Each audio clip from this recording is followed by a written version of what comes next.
So what I'm hoping to do in the next half hour or so, maybe a little bit less time, is talk about this concept and introduce you to some core pieces of the model. And so where domestic violence is the issue, domestic violence perpetrators and their behaviors, not the adult survivors' behaviors, are the foundational source of the risk and safety concerns for children. So this is going back to what I introduced earlier, and I want you to think about some really basic practice things. I want you to think about how this shows up in practice. So when a child welfare worker goes into a family, or anybody, whether it's a therapist, whether it's another provider, whether it's the police, and I'll give an example about the police in a moment. When they reach out to a family and talk to a domestic violence survivor about domestic violence and kids, do they start by saying, we're here because we're concerned about you and the domestic violence in your family? Or we're out here because there was a domestic violence incident on Friday night and the police reported and called us? Do they say it that way?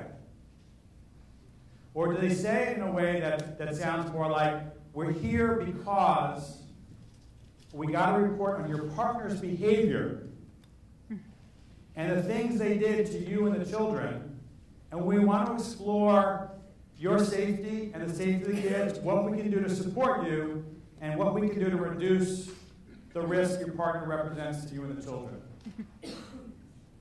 And think about how that would be received differently than the first version of that, where it's just, we're here to explore the report of domestic violence we had the other day. And what we say is that systems, and child welfare systems, has a positive responsibility to build a bridge to survivors, to adult survivors, to partner with them. And one of the things that they can do that we have control over, whether you're a therapist, whether you're a child welfare worker, that whenever we talk to survivors, we make it clear that we're not talking about domestic violence, which sounds a little bit like the weather. And it often implies a co-created thing. People often feel like you're talking about what happened that they both were involved in.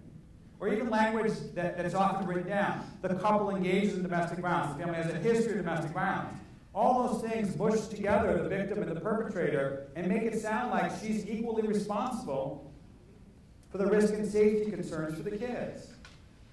And then if you're sitting there as a victim who's scared of the perpetrator, scared of child welfare, who's probably feeling guilty and ashamed, guilty as a parent, feeling like they're not doing a good enough job, then what you need from somebody who wants to partner with you around the safety and well-being of the kids is as much effort to validate your reality and to make it clear what you're not concerned about, in the sense of what you are concerned about, which is, we're here because we're concerned about your partner's behavior and the danger it represents to the children.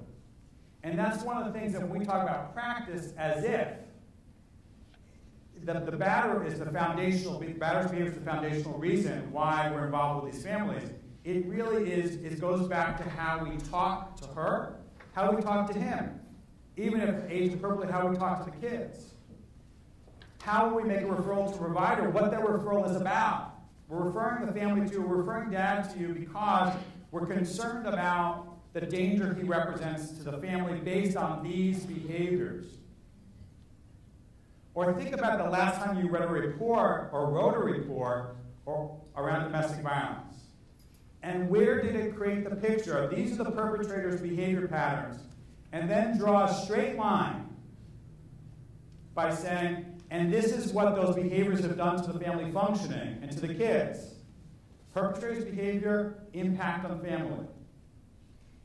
Where have you seen that? And if you have, that's wonderful, and think about the impact that's had. But if you haven't seen it that way, what would be different in your practice or your conversations if that's the way domestic violence was documented instead of the family has a history of domestic violence?